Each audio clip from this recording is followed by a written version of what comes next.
como traíamos a colación hablar de un poquito de Diego Armando Maradona, pensamos un poquito primero en promocionar los podcasts que tiene UTEIC Radio. Lo pueden buscar en Spotify. Tenemos dos podcasts, ¿no, Pablo? Que hablan uno sobre Maradona. Exactamente, el episodio Maradona Conducción, ahí está en el graph, ahí vemos el título de ese episodio, donde es la carrera, digamos, política de Diego Maradona, porque además del sindicato de fútbol también tuvo varias oportunidades en las que se ha expedido políticamente sobre temas de actualidad o alguna polémica que hubiera por allí. Exacto, el episodio, búsquenlo si quieren en Spotify, es el episodio número 9 de Maradona Conducción, así que lo pueden buscar ahí.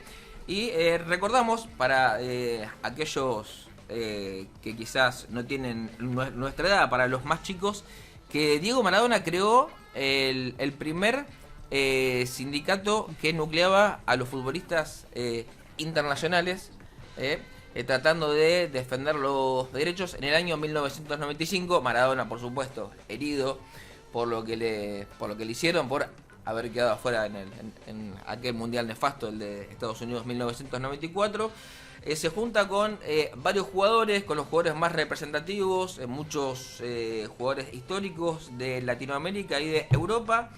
Se juntan y se empieza a formar esta idea de hacer un sindicato, pero no quedó solamente en lo que el Diego decía y muchas veces no hacía.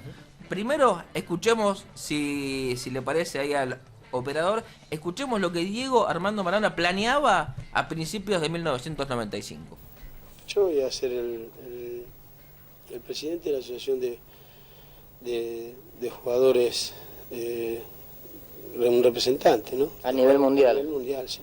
Hay muchos que están interesados, que te apoyaron, como Eric Cantona, Stoico, Valderrama, un montón. Todos porque todos saben lo mismo que sé yo, pero nadie se atrevía quizás a ponerle la cara a Blatter, a Belange, a Grondona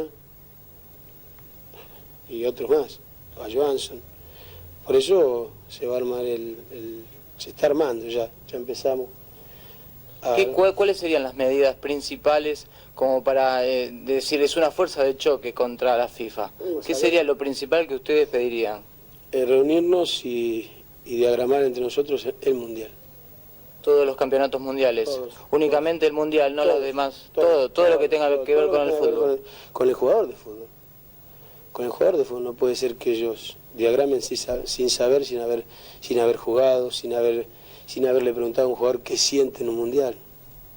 No tiene ningún derecho.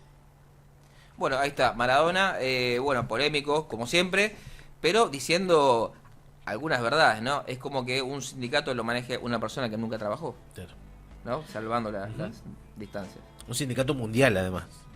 Exacto. En donde, nuclearía a todas las asociaciones de los países. Recordemos que la mayoría de los países tienen sus propios sindicatos.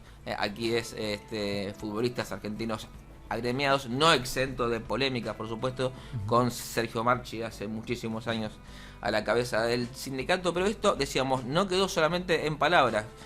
Como bien decía recién el cronista, jugadores como Valderrama, Stoico, Cantona, y yo acá tengo un listado gigante.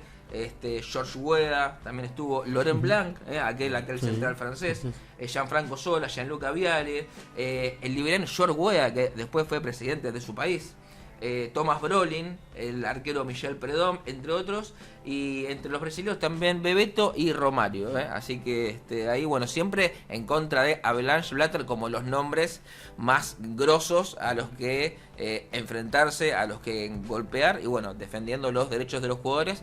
Y yo me preguntaba si hoy por hoy Maradona estaría de acuerdo con el mundial que se va a hacer de 40 y pico de equipos. ¿Ustedes qué dicen? Y complicado.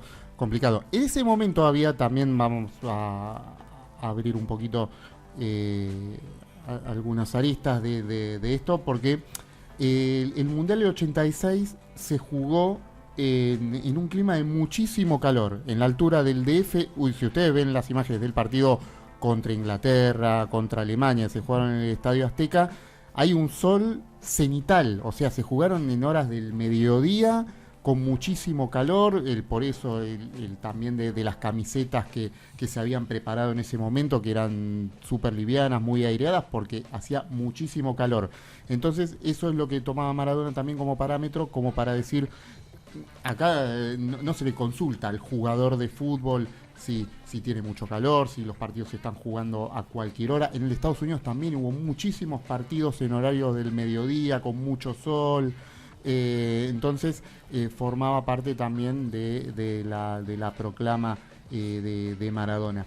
Ahora no sé si estaría de acuerdo con un mundial con tantos equipos, porque eso va en detrimento de la calidad también pero del juego. Por un lado quizás serían más plazas para por ahí países que no están tan acostumbrados a jugar mundial, Centroamérica, más países sudamericanos, África sobre todo. Por lo tanto, la torta se repartiría un poco más. Uno dice que puede tener su pro y su contra. Claro. Bueno, habría que ver qué es lo que diría el Diego en este caso. Pero bueno, decíamos que se estaba por crear. Finalmente se creó el sindicato y lo escuchamos a Maradona anunciando oficialmente la creación del Sindicato de Futbolistas Internacional.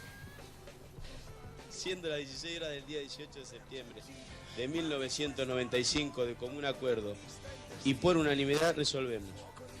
Primero, crear y fundar en este acto del Sindicato Internacional de Jugadores Profesionales de Fútbol, cuya sigla será la AIFP. Entender, hacer entender y respetar que el jugador de fútbol es la base esencial de este deporte y que a partir de esta concepción es como debe pensarse y organizar la práctica del mismo. Las cosas es saber que no nos vamos a perder. Queremos simplemente unir fuerzas a los jugadores.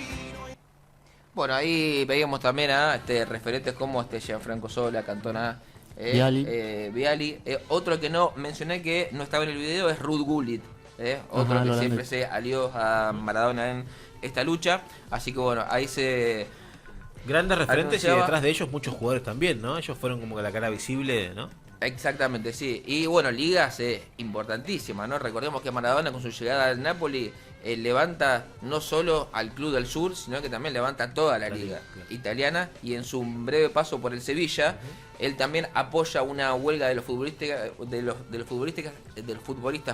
históricas en España.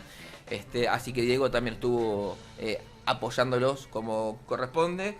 Y dándole un poquito la razón a Diego más adelante, Maradona encuentra otro enemigo, ¿no? Diego siempre apuntaba a lo más alto y en este caso Maradona se refería a la designación de Michel Platini como director de la UEFA. Maradona preveía algo, sabía que algo detrás estaba por pasar. Nunca le gustó Platini. Exactamente, nunca le gustó. Y esto anunciaba antes de la crisis del fútbol en la UEFA. Esto decía el Diego, escúchenlo. Si yo hubiese abrazado a Blatter, hoy sería de la familia de la FIFA. Pero sería un hijo de puta. Y yo tengo a la Tota esperándome, a mi mamá. Claro. Me dice... Diego, te esperamos en la familia de la FIFA. Le digo, yo no tengo una familia hija de puta, no voy a transar. Que vayan con Pelé, con Platini, con Beckenbauer. Era cantado, yo lo vengo diciendo hace 20 años. Hoy Platini es el capo de la UEFA. ¿Por qué? Porque fue el mamón de Blatter durante muchos años. Beckenbauer tiene el mundial que quiere. Y Pelé lo tienen ahí para que defienda la FIFA. Es muy triste. Es muy triste por los jugadores que hoy no ganan lo que tienen que ganar en Uruguay, en El Salvador, en Colombia, en Argentina, en un montón de lados. En África. Durísimo. Bueno, ahí está el Diego defendiendo a los jugadores quizás no es lo que le corresponda, ¿no? Él es un, bueno, ahí todavía estaba en actividad, quizás le correspondería manejar a otra gente quizás con un poco más de experiencia el tema de los sindicatos dentro y fuera de la cancha, pero bueno, el Diego, al ver que nadie alzaba la voz, el tipo cazó los micrófonos y el micrófono que le daba, claro. El tipo repartía para todos lados y luchaba por los derechos de los jugadores, que no todo es la Copa del Mundo ni la Primera División, mismo en el fútbol argentino los torneos del ascenso están olvidadísimos, no se los televisa ya como antes, se los televisa poquísimos partidos, la C y la D ahora se van a unificar para el próximo año, pero ya son categorías que prácticamente nadie les da bolilla y son jugadores que también tienen un laburo, que tienen hijos, los jugadores aparte de cobrar el poco viático que le pagan, tienen que entrenar después de ir a laburar a contraturno y se hace muy muy difícil, y tanto acá y me imagino que en otros países pasará exactamente igual, mismo en el fútbol africano, ¿no? Los jugadores ya de muy muy jovencitos son chupados entre comillas por las grandes potencias como son Francia, Bélgica, Polonia, que bueno, los terminan repatriando, nacionalizando, y pues fíjate que las grandes figuras de esos equipos, Francia, Polonia, Holanda también, tienen ascendencia francesa. Así que bueno, ahí está el Diego contando estas verdades, porque termina siendo verdades. Lo de Michel Platini, él lo avisoró antes de que suceda, porque después vino toda la crisis de la UEFA, sí. Tuvo que renunciar Platini. Así que bueno, ahí está. No es muy querido Platini en el mundo del fútbol, es como el Palito Ortega del fútbol. Sí. Así que bueno, ahí está el recuerdo del Diego. Y esto también de los clubes que terminan convirtiéndose como en empresas. Manchester United, que está ahí en crisis, vendiéndose ahí por nada a los árabes, ¿viste? Y los árabes que van comprando clubes como si fuera que se compran en la era. Sí. De hecho, todos los grandes clubes que llegan a las finales de las ligas son todos propietarios de jeques árabes, sí, o grandes empresas como el City. Y el jugador es algo que se cambia. Funciona, cambia. Claro. Y la romantización también, ¿no? Se romantiza el fútbol en el sentido de que, bueno, hay un montón de familias que hacen un montón de sacrificios porque no hay recursos, digamos, no se destinan recursos a que una persona pueda tener un desarrollo deportivo y llegar y después se vuelven medios elitistas, ¿no? Porque en definitiva el que llega es el que gana y pertenece a esta serie de, digamos, que es bien pago, que puede tener pases, que puede acceder a un recurso material, a que le paguen bien, y el resto es un poco esto lo que decís, no hay recursos, no se los difunde, innumerable cantidad de familias que ponen a sus hijos desde muy chiquitos para que triunfen, ¿no? Y se romantiza algo que realmente debería estar... debería ponerse plata, ya que hay un negocio millonario en todo el mundo, para el desarrollo, ni más ni menos, ¿no? Como una fuente de ingreso, como la es un montón de otras actividades que tampoco es que están muy subvencionadas o que se le aporta recursos, pero que son importantes porque son parte de la cultura también. Así es. Hoy por hoy, es re verdad, tal cual. Hoy por hoy hay un sindicato mundial de futbolistas, pero está aliado a la FIFA. Si ustedes entran a la página, está directamente linkeada con la página de la FIFA.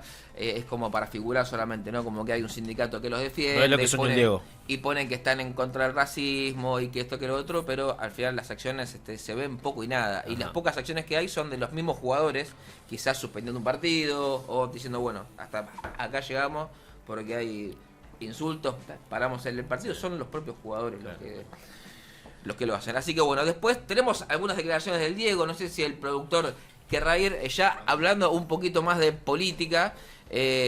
Aquí el Diego, en otra de sus causas, fuerte, convincente, en la época de Norma Pla, ¿recuerdan? El Diego defendiendo contra viento y marea a los jubilados. Me duele más que a vos. Mirá si yo no voy a bancar a los jubilados. Mirá este tarado. Yo defiendo a los jubilados. Yo defiendo a los jubilados. ¿Cómo no lo voy a defender? Si nosotros tenemos que ser muy cagones para no defender a los jubilados. ¿Me entendés? ¿Por qué no enojaste, Diego? Porque el estúpido me dice que yo no grito por los jubilados. Pero ¿cómo no me voy a enojar, viejo? Nosotros pero a muerte estoy con los jubilados. ¿Me entendés? Porque lo que le hacen es una vergüenza. Maradona igualmente, ellos intentaron caminar al lado suyo. A muerte. ¿Qué querés, Frank? Que no me quedan 2 cuadras, Coco. Te dije de venir con el auto, botón. Sí, tenés razón. Sí, tenés razón. Pero me quedan 2 cuadras, decía el Diego. Así que bueno, ahí está un Maradona auténtico. Y bueno, desde aquí, desde UTEDIC en directo, recordándolo con una sonrisa. Y bueno, también un poquito reflexionando sobre el ambiente del fútbol relacionado con el ambiente sindical también. Así que bueno, si quieren interesarse un poquito más, decíamos recién el capítulo 9 de UTEDIC, que el nombre era Maradona Conducción. Pueden escuchar todo el podcast que se llama La Unión Deportiva. Allí también tocábamos algunos casos. Hay un amigo aquí que está enviando mensajes, un hincha seguramente de Tigre, que nos dice el más grande sin duda es Cristiano Lucarelli, haciendo referencia al jugador del Livorno, de un equipo antifascista, que también hemos tratado en estos podcasts, también en el antifascismo y los jugadores que se expiden políticamente. Así es. No me quiero despedir. También en el episodio 6, lo pueden encontrar en el episodio 6, Leyendas del Fútbol, algo sobre Pastoriza. También muy interesante en su lucha por los derechos.